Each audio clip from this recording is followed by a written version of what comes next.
Mesdames et messieurs, bonjour, bienvenue dans votre journal de 15 heures au sommaire de l'actualité. Le président de la République regagne le pays à l'issue de sa participation au sommet de l'ATMIS, à Ouganda, Kampala.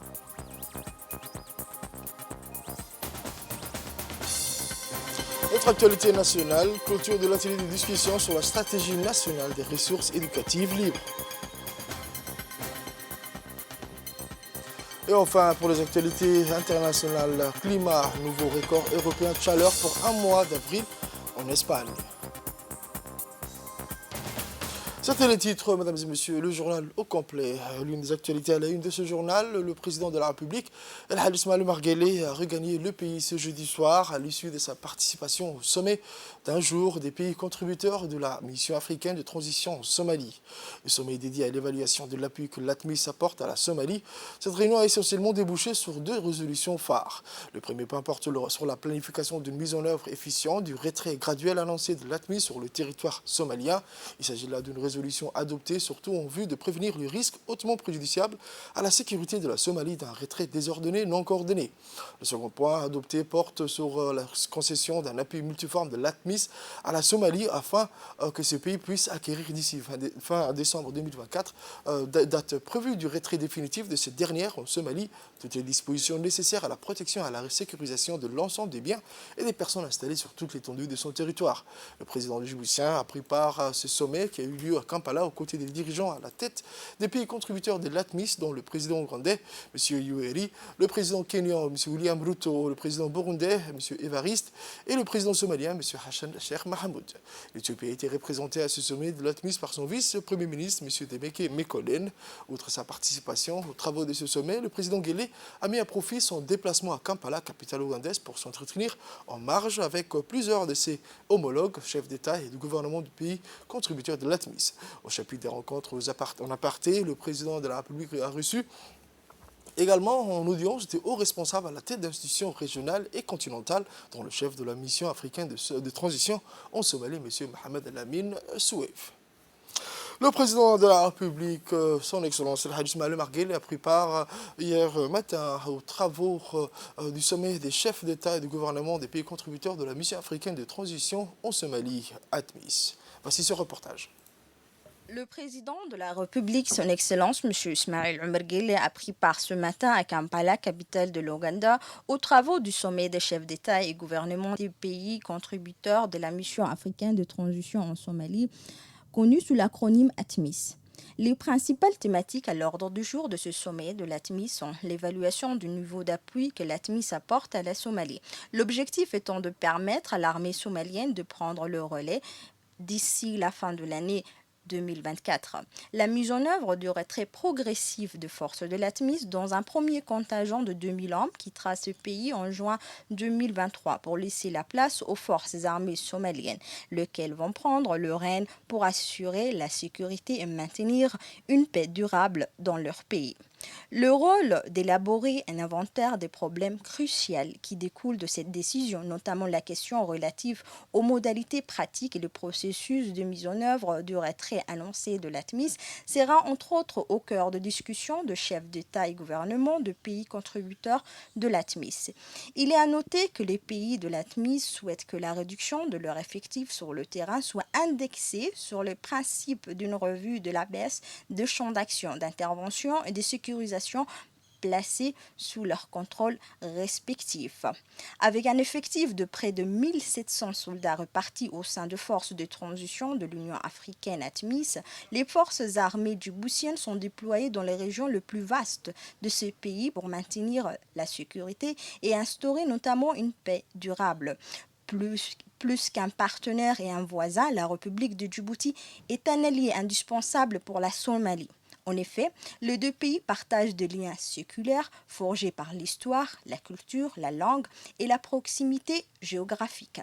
Le président de la République, son Excellence M. Ismaïla Omar Guelleh, n'a jamais cessé d'apporter un soutien considérable pour mettre en place une paix durable en Somalie et combattre le groupe terroriste Al-Shabaab en vue d'instaurer un état de droit sur toute l'étendue du territoire de ce pays frère qu'est la Somalie. Ce sommet intervient dans un moment crucial pour la Somalie. Selon le pays membre de la force de l'ATMIS, la force des armées somaliennes est assez solide pour prendre la sécurité de leur pays en main. Awa Abdi, Kampala, capitale de l'Ouganda. En marge de ce sommet des pays contributeurs de la mission africaine de transition ATMIS, le président de la République, son Excellence El Hadj Ismaïl Omar Guelleh, a reçu à son résidence le représentant spécial en Somalie et chef de la mission de transition de l'Union africaine, M. Mohamed El Amin Soueif. Au cours de l'entretien entre le chef de l'État et le représentant, plusieurs sujets ont été abordés. L'importance du sommet dédié à l'évaluation du niveau d'appui que l'ATMIS apporte à la Somalie, l'évaluation de l'action et des réalisations de la force membre de l'ATMIS dans le maintien de la paix, la question relative aux modalités pratiques et la mise en œuvre en vue de retrait annoncé par l'ATMIS d'ici l'année prochaine 2024. Les discussions ont ensuite été étendues à la situation actuelle en Somalie et les efforts entrepris par les forces de l'armée somalienne et l'état d'avancement du combat engagé sur plusieurs fronts par ce pays frère en vue de restaurer son autorité pleine et entière sur toute l'étendue de son territoire et combattre le terrorisme. Le ministre des Affaires étrangères et de la coopération internationale, M. Mahmoud Ali Youssouf, l'ambassadeur de la République de Djibouti auprès de la République du Kenya, M. Yassine El Mebouh, et l'ambassadeur de la République de Djibouti auprès de la République démocratique fédérale d'Éthiopie et représentant permanent de notre pays auprès de l'Union africaine, M. Abdi Mahamoud Habi, ont pris part à cette audience.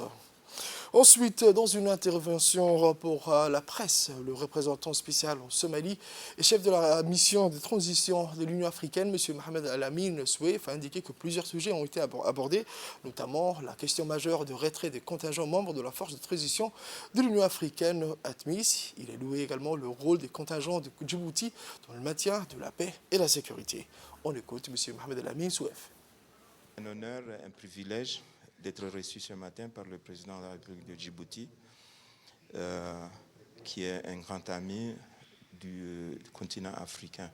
Il a beaucoup œuvré pour qu'il y ait beaucoup plus de paix, de sécurité dans la région, la Corne de l'Afrique. Donc, en tant que nouveau chef de mission de l'Union africaine en Somalie, je suis venu m'entretenir avec lui et puis lui faire le point sur la situation. Vous savez que nous sommes à Kampala aujourd'hui pour participer à un sommet consacré sur ATMIS et puis la sécurité en Somalie. Donc c'est une bonne occasion d'abord de le remercier et puis féliciter le gouvernement et le peuple djiboutien pour les efforts qu'ils consentent toujours pour la paix en Somalie. Le contingent djiboutien joue un rôle important dans ce pays frère et ami. Grâce aux efforts des pays de la région, notamment Djibouti, Burundi, l'Éthiopie, le Kenya et l'Ouganda, aujourd'hui nous avons un État qui marche. Toute mission de maintien de la paix a un début et doit en avoir une fin. Donc c'est vrai, il y a le retrait qui est programmé au mois de juin, fin juin. Donc il y a eu des discussions très pertinentes et puis nous avons un calendrier de retrait. Et puis deuxième phase, c'est entre septembre et décembre. Là, on va faire une évaluation conjointe de tous les pays contributeurs. Autre actualité de ce journal, le ministre de la Communication chargé des postes et des télécommunications, son Excellence M. Redouane Abdullahi Bahdon, représentant de la République de Djibouti au 6e sommet Transform Africa, qui s'est déroulé du 26 au 28 avril 2023 à Victoria Falls, au Zimbabwe, pays sélectionné parmi les candidatures des 36 membres de l'Alliance Smart Africa. Le sommet Transform Africa est le principal événement tech de l'Afrique et numérique africain fondé en 2013 à Kigali par la volonté des 7 chefs d'État africains, dont le président de la République, son Excellence M. Ismaïl Omar Guelleh, et rassemble plus de 5000 participants de plus de 100 pays pour échanger sur la transformation digitale du continent dans de nombreux secteurs des chefs d'État qui sont membres du conseil d'administration du Smart Africa. Autre actualité nationale, le ministre de l'Éducation nationale et de la formation professionnelle, M. Mostafa Mohamed Mahamoud, et son collègue en charge de l'enseignement supérieur et de la recherche, le Dr Nabil Ahmed Mohamed, ont parrainé la cérémonie de clôture de l'atelier des discussions sur la stratégie nationale des ressources éducatives libres. Le secrétaire général de la Commission nationale de l'UNESCO, M. Mohamed Moussa Yabe, a profité de l'occasion pour restituer un grand trait la quintessence des échanges au sein des groupes de réflexion qui ont planché sur les grands axes de développement d'une stratégie nationale et sur les ressources éducatives libres. Il faut dire que les groupes de réflexion ont recommandé, entre autres, de favoriser un accès effectif, inclusif et équitable et des réels de qualité via le renforcement des infrastructures numériques des établissements scolaires et des centres de formation en les adaptant aux spécificités et surtout le développement d'un projet pour appuyer l'acquisition des équipements et installer des infrastructures. Les uns et les autres ont reconnu l'intérêt supérieur des opportunités offertes par les ressources éducatives libres et leur potentiel de transformation des systèmes éducatifs en termes de démocratisation du savoir, d'élargissement de l'accès à l'éducation pour tous les publics et à tous les niveaux, mais aussi en termes de rentabilité et de qualité des enseignements, apprentissage, de la formation également, de l'éducation améliorée et surtout l'inclusion et l'équité que peuvent favoriser les ressources éducatives libres. Été décliné en action. Maintenant, qu'est-ce qui va se passer après cet atelier? Au cours de 2 semaines qui vont arriver, l'équipe REL de Djibouti va se pencher sur la rédaction du document stratégique national REL. Et les grands axes qui ont été dégagés lors de cet atelier vont être déclinés, comme je le dis tantôt, en action et en activité. Ensuite, on écoute un extrait de l'intervention du ministre de l'Enseignement supérieur et de la Recherche, le Dr Nabil Ahmed Mohamed. Je peux résumer en tout cas l'intérêt et les points qui m'ont marqué. C'est d'abord une éducation nationale qui se réinvente. Ce travail est continu. Il vous permet également, vous les experts, les professeurs, d'avoir des nouveaux deals, des nouveaux challenges, de ne pas rester toujours, comme vous disiez tout à l'heure, dans des acquis et dans la monotonie.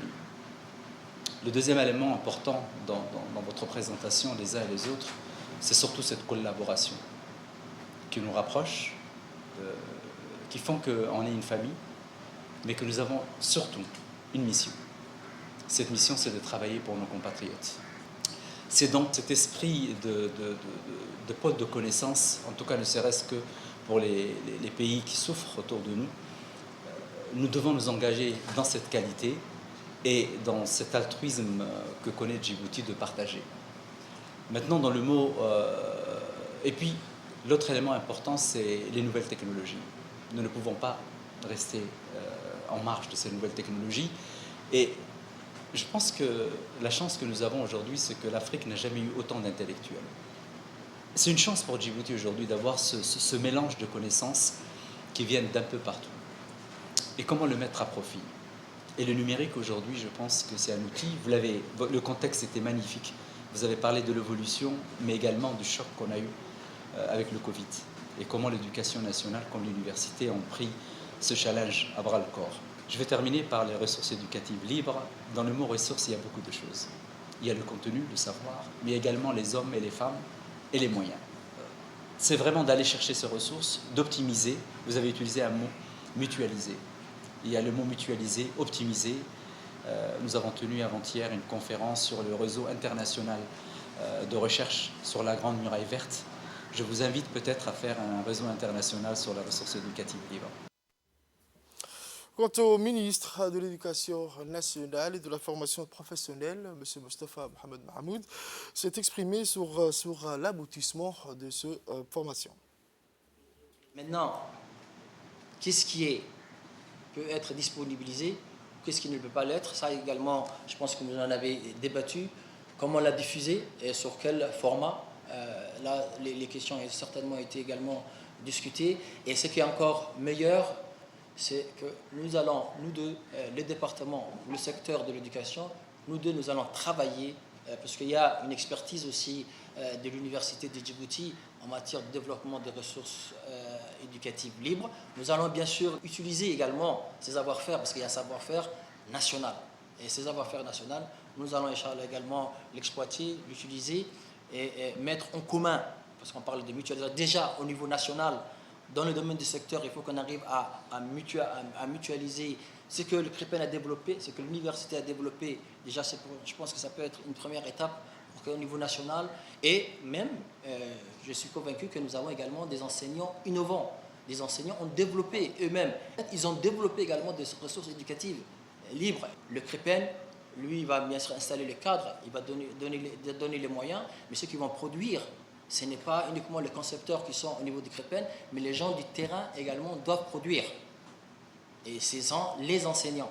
Et donc, c'est vrai que dernièrement, il y a eu une formation dans ces matières, comment utiliser l'outil numérique pour pouvoir développer des leçons de cours. Donc, ces enseignants innovants, il faudrait, à ce que, bien sûr, dans un cadre bien défini, avec un cahier des charges défini, qu'ils puissent, bien sûr, un certain nombre de leçons, qui peut être des leçons pilotes, sur lesquelles il va y avoir la validation de l'inspection, bien sûr à travers bien sûr, les conseils pédagogiques, mais également les inspecteurs. C'est-à-dire vraiment, il faudrait qu'on utilise toutes les ressources que nous disposons, que ce soit l'enseignant, les universitaires qui sont là, et je voulais remercier leur contribution.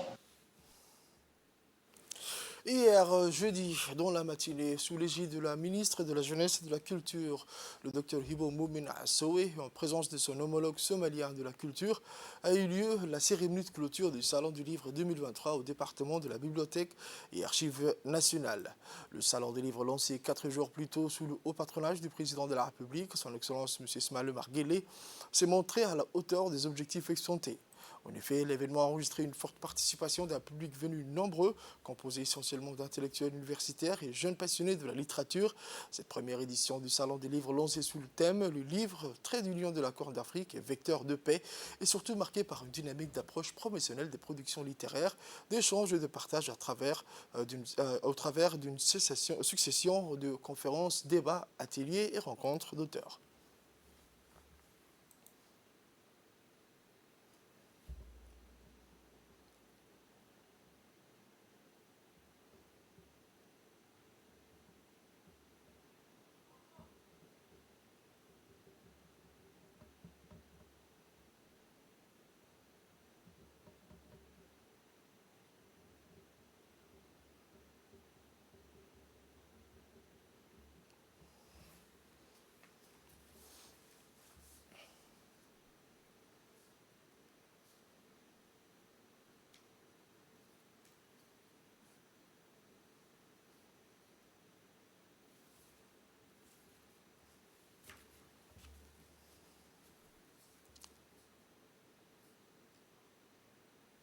Nous allons écouter à présent l'intervention de Omar Youssouf, écrivain de renom. On l'écoute. Travailler, on a réussi à exécuter les ordres de Madame la ministre et dans un délai très court de lancer ce salon du livre.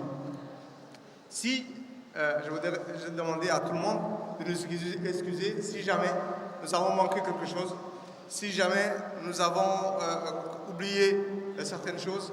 C'est notre premier coup d'essai. Et ce coup d'essai va permettre que l'année prochaine, Inch'Allah, puisque le salon sera annuel, il a été institué comme ça, par décret, nous permettra de mieux faire l'année prochaine. Avant, on allait à Hargeisa, on allait à Jijika, on allait partout, on allait à Mogadiscio, mais aujourd'hui, Djibouti a son salon. Bien sûr, un ami qui est là, qui vient de Suède, Youssef Hassan, nous a dit, mais Djibouti, vous avez l'habitude d'organiser des salons de livres, puisque dans les différents symposiums qu'on a organisés, dans les congrès de Somalipen ou de Afrpen, il y avait toujours une exposition de livres. Les gens de la région venaient montrer leur production et les libraires djiboutiens et les éditeurs djiboutiens également exposaient leurs livres. Mais cette fois-ci, c'était particulier parce qu'il fallait donner un nom à quelque chose. C'était le salon de livres de Djibouti. Ensuite, nous allons écouter l'intervention du directeur général de l'Agence nationale pour la promotion et de la culture. En tant que représentant de l'institution de l'Agence nationale pour la promotion de la culture, nouvellement créée et qui regroupe aujourd'hui plusieurs départements culturels, notamment celle de la Bibliothèque nationale et des Archives nationales, liée qui a donné vie au Salon du livre de Djibouti.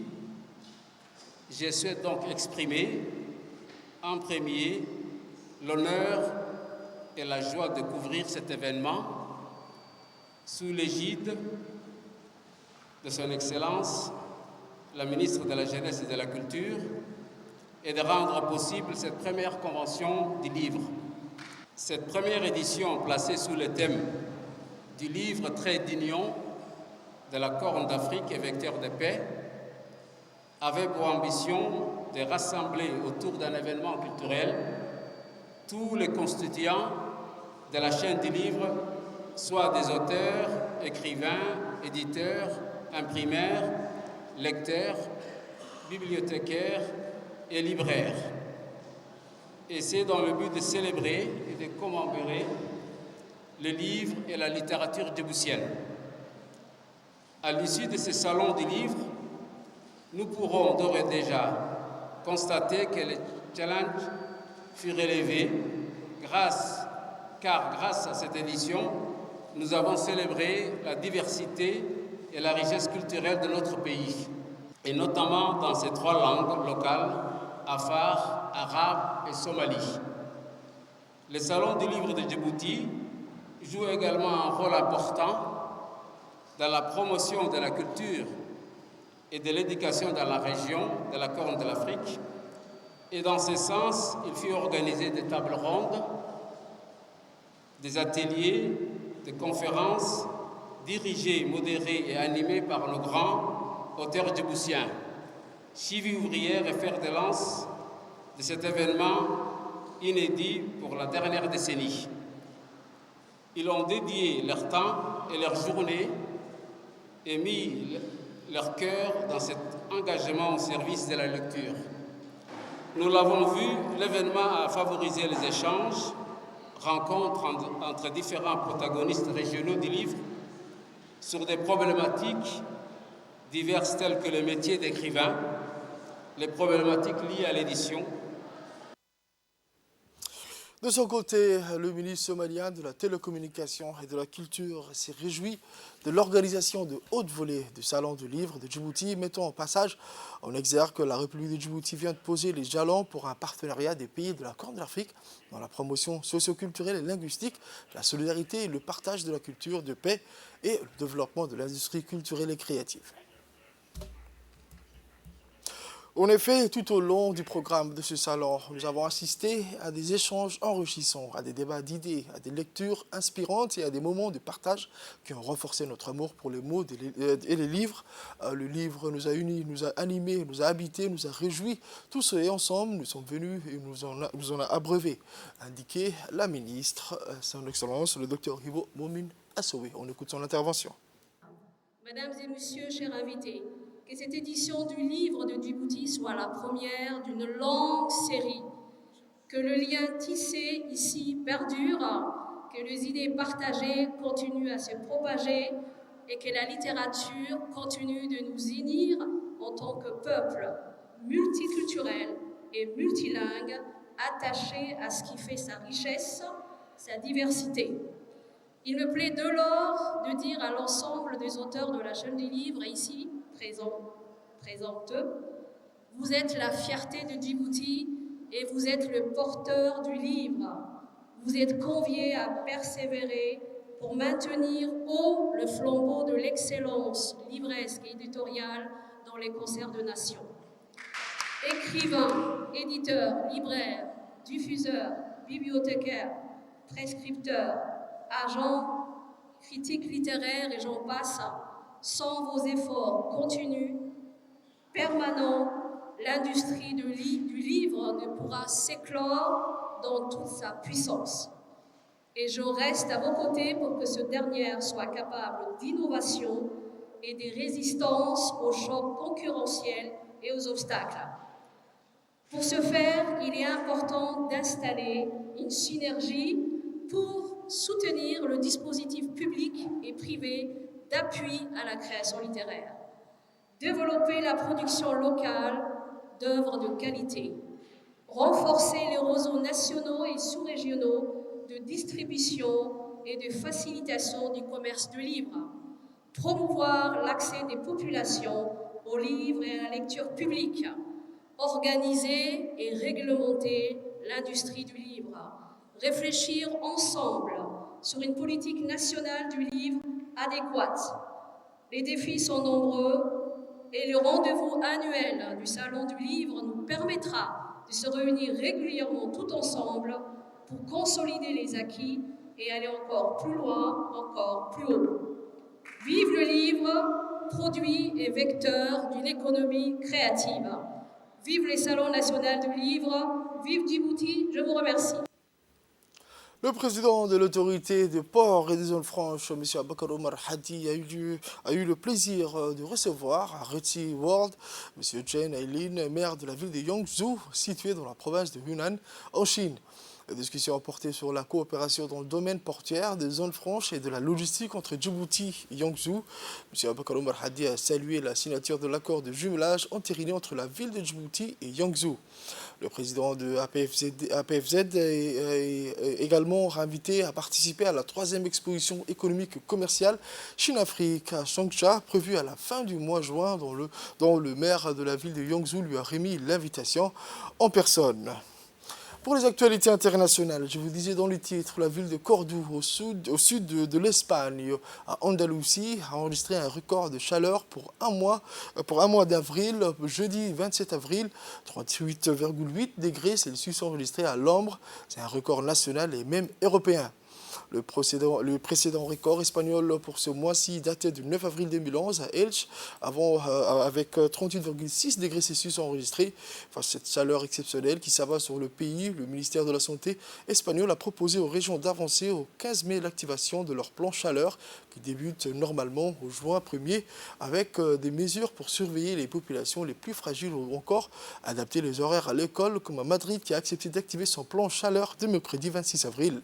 Cette vague de chaleur remonte notamment du Maroc qui enregistre lui aussi un record mensuel national. Il a fait 41,3 degrés Celsius à Marrakech et Ben Guerir. Le précédent record mensuel 41 degrés avait été enregistré à Agadir le 3 avril 2006. C'est tout pour ce journal d'occasion, mesdames et messieurs. Merci à vous de l'avoir suivi et restez avec nous pour la suite du programme sur Télé Djibouti.